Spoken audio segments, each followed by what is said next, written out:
Ituri. Les gens pensaient que l'état de siège, c'est peut-être un chimère. Mais vous voyez que petit à petit, les choses sont en train de se réaliser. Et maintenant, les choses vont même à grands pas. Et que donc maintenant, vous les avez vus, ils sont là.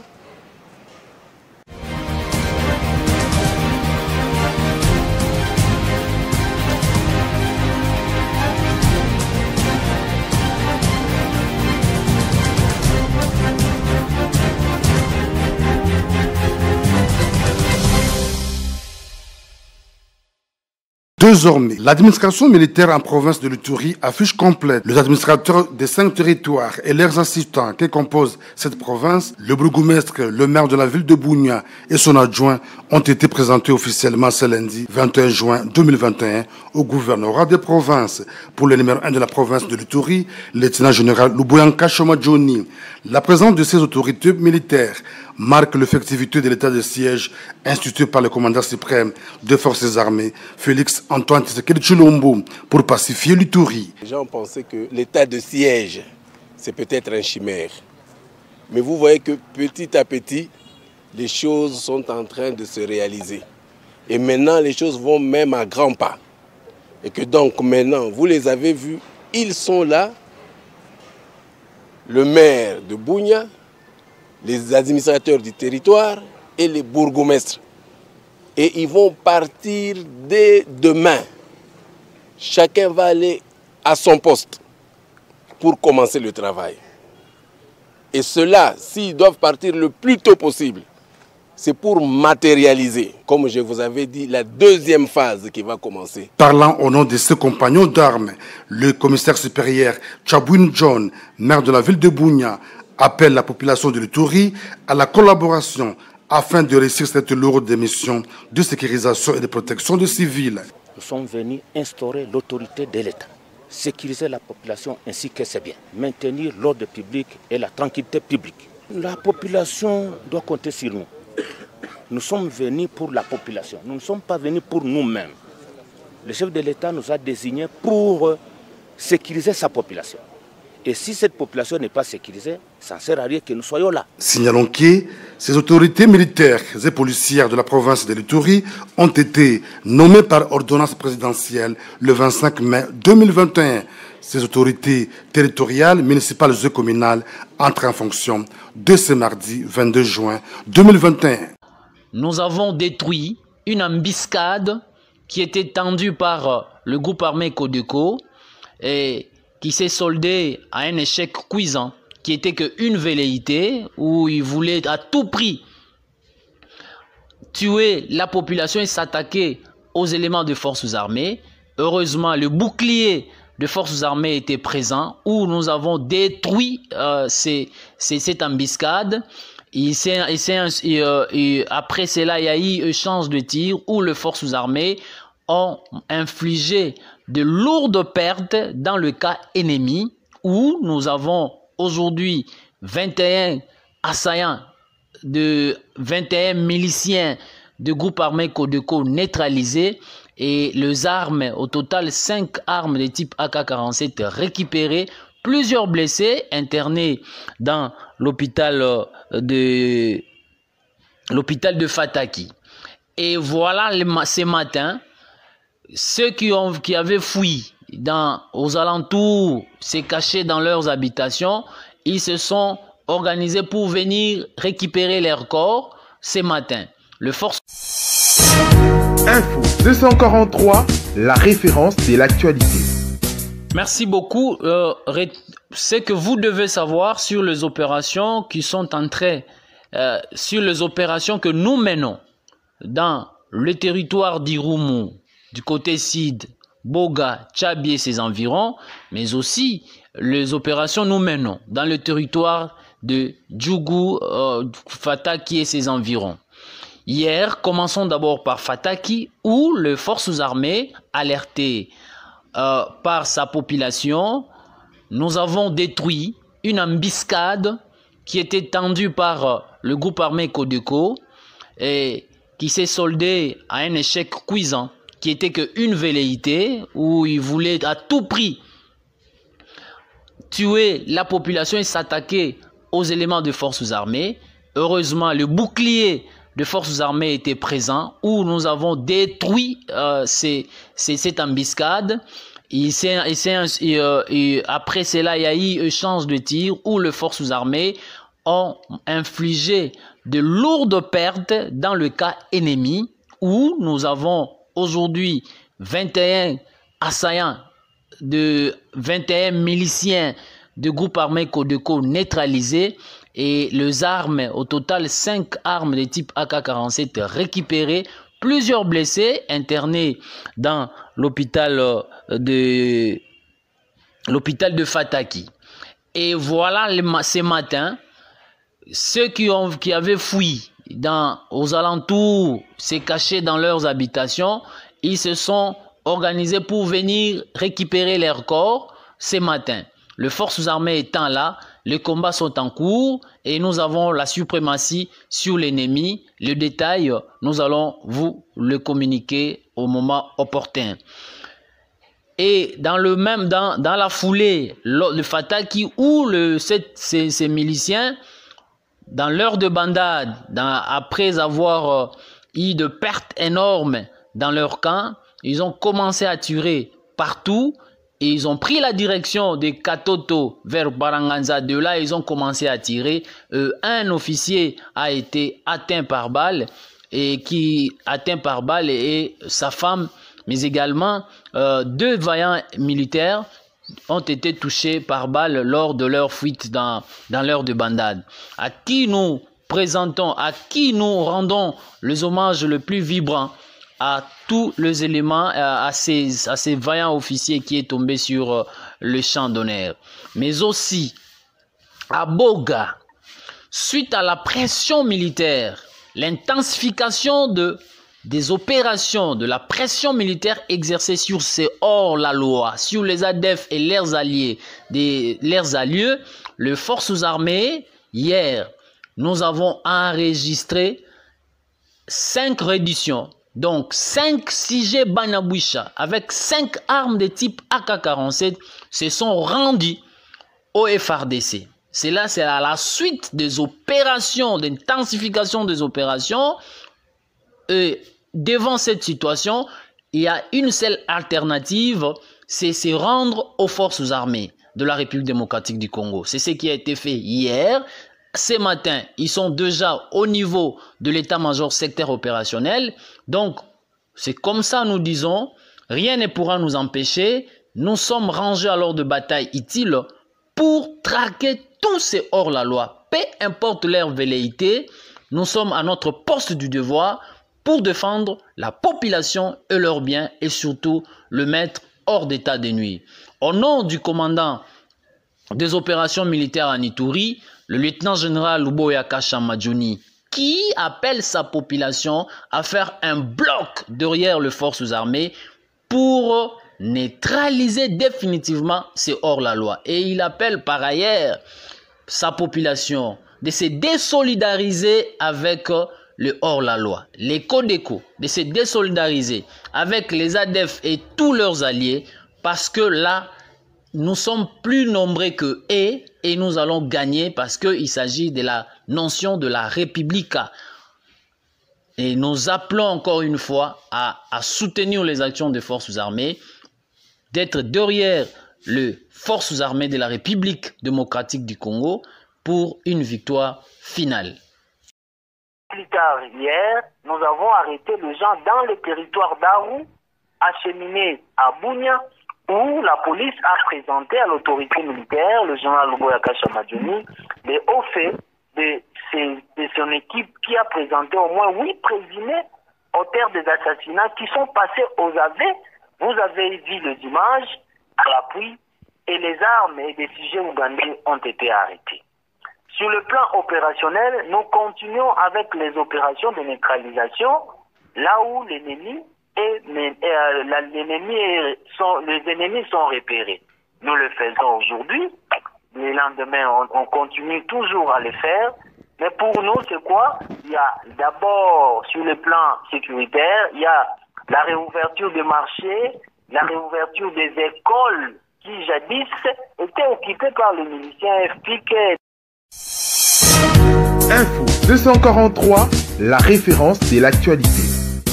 Messieurs et dames, bonjour et bienvenue dans cette nouvelle édition d'Entre nous. En duplex, nous prenons le lieutenant Jules Ngongo, le porte-parole de FARDC dans la province de l'Ituri.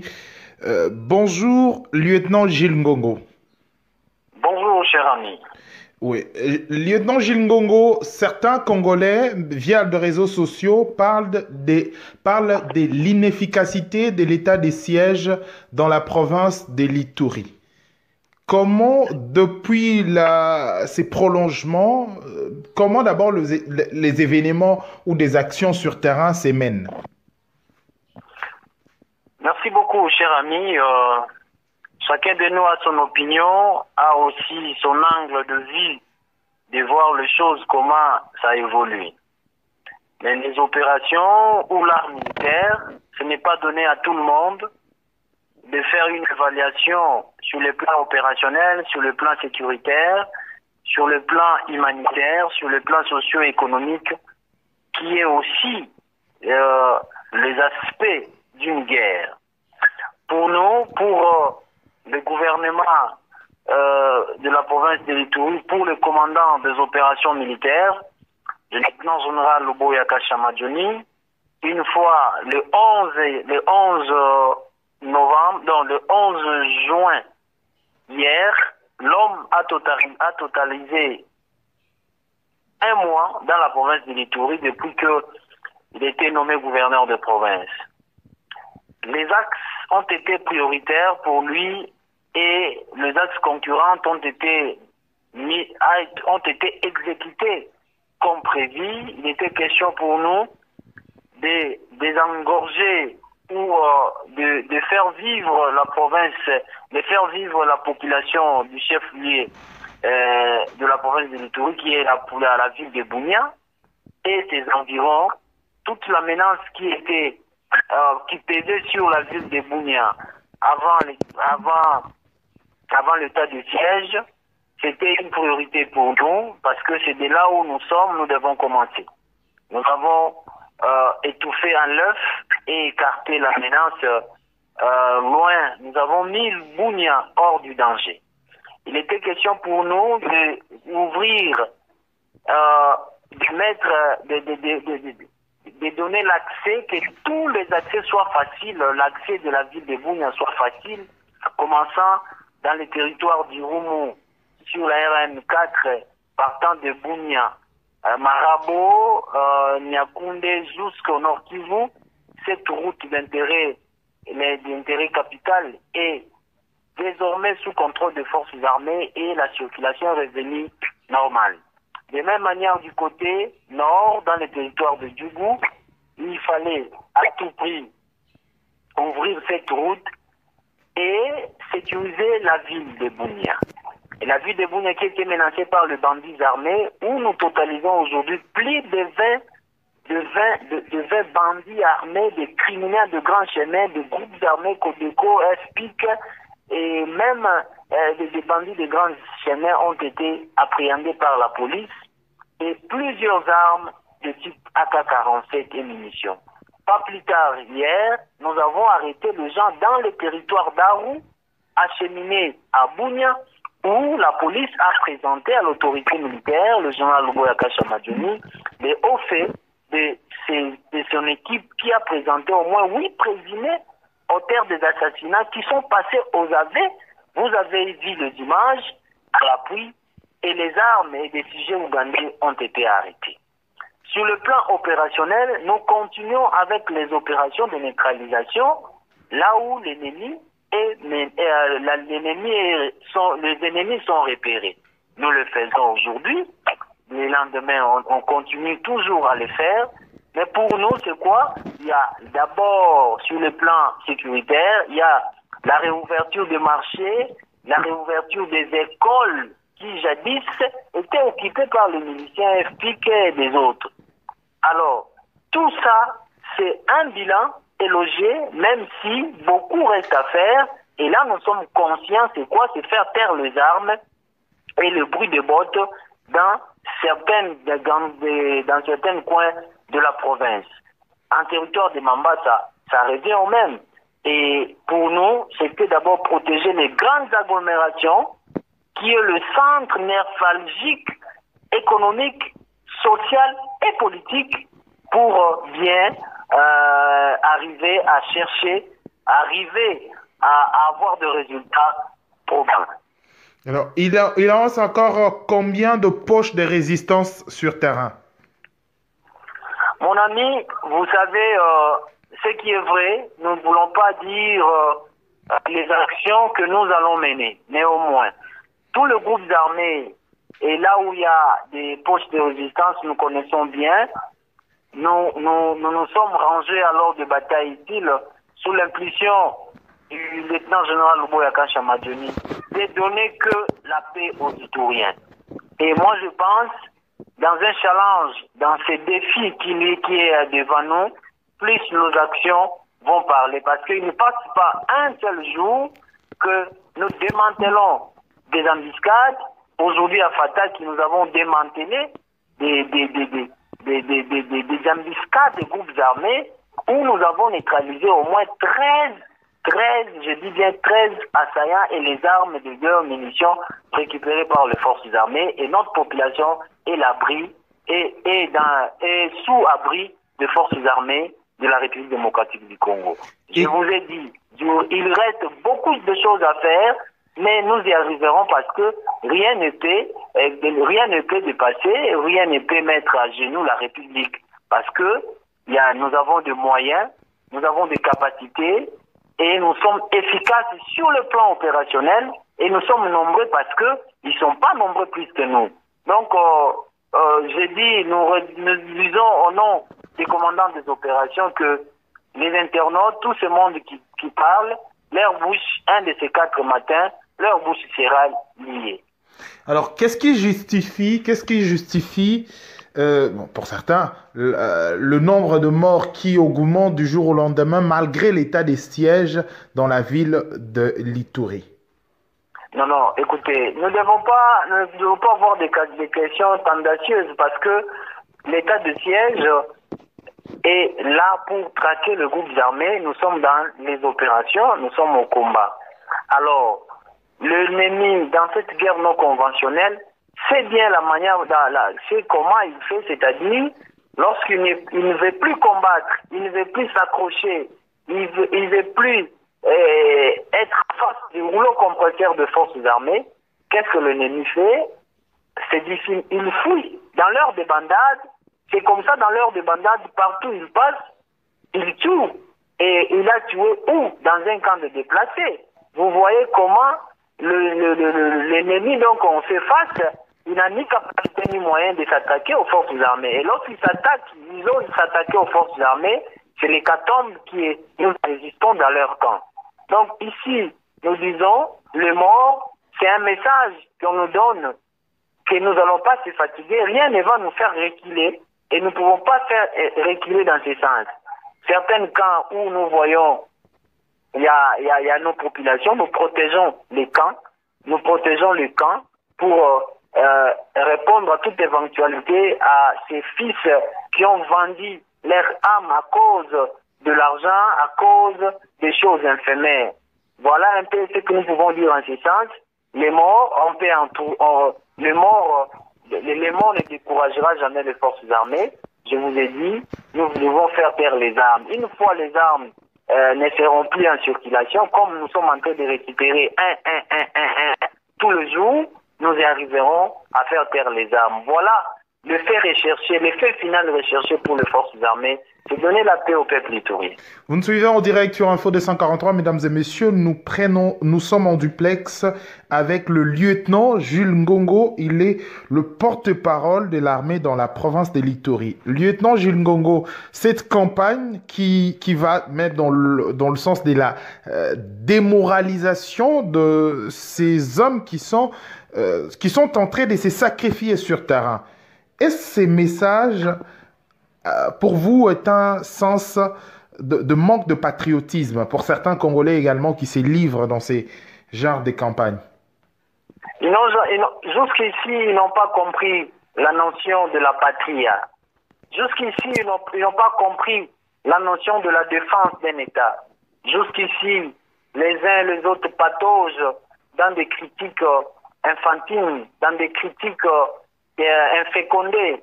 Parce que, moi je pense, pour celui qui connaît la notion de la patria, de valeurs républicaines, va apporter la solution, va amener ces solutions à l'État, ça sera sa contribution. Mais à la longue de la journée, s'il y a des gens qui sont là pour jeter de peindre l'image de l'État, parce que l'armée, c'est le symbole d'un État. Là où vous voyez le président de la République, commandant suprême, le chef d'état-major général engagé, tous les officiers, toute la nation est engagée, il vous reste qu'une partie pour des intérêts mesquins, pour des intérêts politiciens, voilà, il va ternir l'image d'une nation et l'image d'une armée. C'est ce que nous disons. Le jour où nous allons comprendre tous et que nos intérêts politiciens à part, nos intérêts où je suis de la majorité, je suis de l'opposition, je suis tel, le jour où nous allons engloutiner ces genres de comportements, ces genres des intentions, des émotions pour le peuple congolais, nous allons gagner. Voilà la raison pour laquelle, lorsque Mouzé est arrivé là, il a pensé à le rêve congolais, n'est jamais trahi le Congo. Et parce que les mots, les paroles lancées, proférées à l'égard d'une nation, c'est toute une malédiction parce que notre paix en dépend du pays. Alors, ça fait très mal jusqu'à aujourd'hui, les grandes personnalités qui ont étudié, qui ont fait des écoles, en tout cas des docteurs, mais ils n'ont jamais intériorisé la notion de la patrie. La patrie, c'est notre mère, il n'y a pas de différence. Alors, s'il y a quelqu'un qui a eu le courage de donner la paix à ses compatriotes, de protéger ses compatriotes, quoi de plus normal de les soutenir?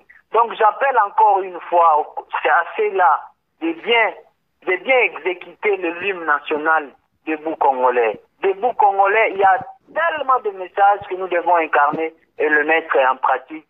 Longtemps courbé, dressons nos fronts. Oui, il y a 23 ans et que l'Ituri, l'Est, est en proie de l'insécurité. Pourquoi pas à l'heure actuelle, nous devons se mettre debout autour des institutions, autour du leadership transformationnel du commandant suprême, autour ici en Ituri, autour des autorités militaires et policiers mis à notre disposition pour essayer de booster les opérations en vue que nous puissions faire taire les arbres. Et ces gens-là qui sont dans les groupes armés, ils doivent comprendre que chaque chose a son temps.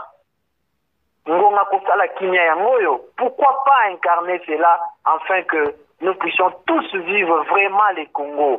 Et la notion de la patrie doit être au centre de nos échanges, au centre de nos propos, au centre de nos discussions pour relever les niveaux de l'État congolais, relever les niveaux de l'éducation de tout un chacun. La pierre angulaire, c'est quoi? C'est la notion de la patrie et l'armée. Nous avons qu'une seule armée, c'est les forces armées de la République démocratique du Congo. Et total soutien, vous ne ferez pas un péché et vous ne verrez pas les diables quand vous verrez pas les diables si vous soutenez les forces armées. À tous les compatriotes doivent comprendre que la notion de la patrie reste les leviers du développement et de la paix dans notre Congo et surtout dans notre province, qui est un milieu rébellionneur auquel nous devons tous mettre fin à ce genre de pratiques, de tueries, de manière innocente, ciblée. C'est regrettable, mais pour les forces armées, nous n'allons jamais se fatiguer et rien ne pourra nous faire fatiguer. Alors, pour mettre fin à notre édition et puis éclairer l'opinion des Congolais qui nous suivent en dehors de Kinshasa, en dehors du Congo, la vidéo qui circule sur les réseaux sociaux, c'est une vidéo authentique ou pas? Et c'est une vidéo où le groupe armé, ou soit de hors-la-loi, des éléments hors de la loi en demandant, pendant qu'ils étaient en train d'opérer, c'est une vidéo filmée pendant cet événement ou c'est un montage? Bon, malheureusement, je n'ai pas vu cette vidéo. Il y a plusieurs vidéos où l'on menace des Congolais, on coupe et on découpe. Une vidéo affreuse. Non, ce n'est pas en Ituri. Ce n'est pas en Ituri. J'ignore où ça a été tourné. Mais vous allez comprendre que quelle est l'intention derrière cela? Si on coupe des gens, est-ce que c'est vrai? Pourquoi filmer et mettre ça à la place publique? En fait, c'est ça, créer la peur et la psychose. Rien n'est pas... C'est ça le mode opérandi des gens, des terroristes, de ces genres. C'est pour s'aimer la terreur, c'est pour s'aimer la psychose, pour qu'ils puissent remplir leur sale besoin. Mais c'est là, nous disons que ce n'est pas un Ituri, ça peut être tourné partout, mais l'intention majeure, le fait majeur dans ces trucs, c'est quoi? C'est s'aimer la terreur et faire peur aux gens. Mais à notre niveau, nous disons à notre population, nous sommes plus nombreux que tous ces gens qui veulent nous tuer. On peut tous les tuer si on est un, on est bloc, on est ensemble. C'est ça l'unité. Donc la notion de l'unité doit rentrer encore en nous, incarnons l'unité. L'union fait la force du temps. Et nous disons que ceux qui tuent les gens ne sont pas plus nombreux que nous. Mais nous sommes plus nombreux que eux, on est plus forts que eux. Et si nous disons la division, nous sémons la division entre nous, nous serons fragilisés. Mais à l'ère actuelle de l'état de siège, l'unité, l'union fait la force et nous allons gagner et la guerre sera gagnée. Qui va profiter de cela? C'est le peuple congolais, c'est le peuple iturien. Alors, parlons de la prouesse, pour mettre fin à notre édition, parlons de la prouesse des éléments de FARDC sur terrain. Nous avions vu la récente vidéo que vous avez réalisée certainement, l'équipe de la presse militaire sur terrain. La paix se gagne déjà et puis la population commence petit à petit à reprendre des activités et d'ailleurs des habitants, des originaires de certains coins reprennent déjà leur activité et leur village d'origine et c'est une réalité sur terrain. Non, c'est une réalité. On n'est pas dans une vie virtuelle. C'est une réalité. Il faut, s'il y a des gens qui doutent, la route est tellement ouverte, vous pouvez descendre. Donc c'est ça l'effet final recherché pour nous. Et le plus grand bénéficiaire, c'est la population. Ce travail, nous faisons que pour la population. Et c'est une joie lorsque quelqu'un, à l'état de siège, il avait fui depuis autant de mois, mais il vous dit c'est 2 semaines, 2 jours que je viens de rentrer. Et pour nous, nous voulons consolider de plus en plus ces victoires. Donc, les résultats sur le terrain sont de plus en plus probants.